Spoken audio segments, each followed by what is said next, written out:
పోలీసుల విధులకు ఆటంకం కలిగించారనే కేసులో కౌశిక్ రెడ్డి వాళ్ళ మాసప్ ట్యాంక్ పోలీసుల ఎదుట హాజరయ్యారు. ఇక సుమారు 2 గంటల పాటు కూడా పోలీసులు ఆయన్ని విచారణ చేపట్టారు. అయితే డిసెంబర్ 4న తన ఫోన్ ట్యాపింగ్ జరిగిందని దీనికి సంబంధించి కంప్లైంట్ ఇవ్వడానికి కౌశిక్ రెడ్డి అటు బంజారాహిల్స్ పోలీస్ స్టేషన్కి వెళ్ళారు. అయితే అదే సమయంలో బంజారాహిల్స్ సీఐ బయటకు వెళ్తున్నారు. అయితే తన కారును అడ్డగించారు. బీఆర్ఎస్ శ్రేణులు ఎవరైతే ఉన్నారో వాళ్ళంతా తన కారును సీఐ కారును అడ్డగించి తన కంప్లైంట్ తీసుకొనే బయటకు వెళ్ళాలని, అప్పటి వరకు బయటకు వెళ్ళొద్దంటూ కూడా బైఠాయించారు. ఇక ఈ క్రమంలో వారి బీఆర్ఎస్ ఆందోళనతో ఆయన సీఐ మళ్ళీ కారు దిగొచ్చి వెంటనే లోపలికి వచ్చి అటు బీఆర్ఎస్ ఎమ్మెల్యే కౌశిక్ రెడ్డి ఎవరైతే ఉన్నారో ఆయన ఫిర్యాదును కూడా తీసుకున్నారు. ఈ క్రమంలో తన విధులకు ఆటంకం కలిగించారంటూ కూడా ఆయన పోలీసులకు ఫిర్యాదు చేశారు. ఇంకా సీఐ ఫిర్యాదుతో అటు పోలీసులు గతంలోనే కౌశిక్ రెడ్డికి నోటీసులు జారీ చేశారు. అయితే తన తండ్రి హెల్త్ బాగాలేదని ఆ తర్వాత విచారణకు వస్తానంటూ కూడా ఆయన చెప్పారు. ఈ క్రమంలోనే ఇవాళ విచారణకి రావాలంటూ మరోసారి ఆయనకు నోటీసులు జారీ చేయగా ఇవాళ కౌశిక్ రెడ్డి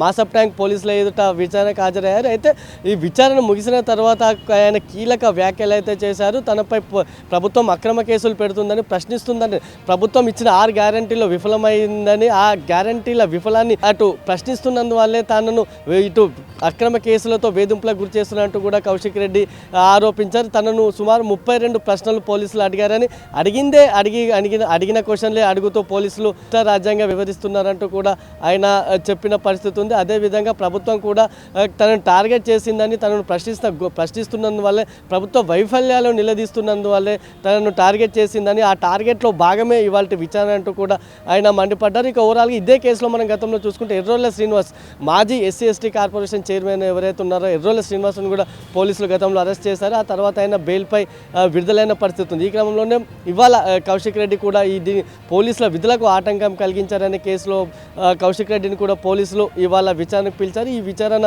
నేపథ్యంలో ఆయన న్యాయవాదితో కలిసి అటు పోలీస్ స్టేషన్లోకి వెళ్ళారు. తొలుత న్యాయవాదిని కొద్దిసేపు పోలీసులు అడ్డగించినప్పటికీ ఆ తర్వాత కాసేపటి న్యాయవాది ఉంటేనే నేను విచారణకు వస్తాను, లేదంటే రాను అంటూ కూడా కౌశిక్ రెడ్డి తెగేసి చెప్పారు. దీంతో ఆయన న్యాయవాదిని చివరకు అనుమతించారు. దీంతో న్యాయవాదితో కలిసి ఆయన స్టేషన్ లోపలికి వెళ్ళారు.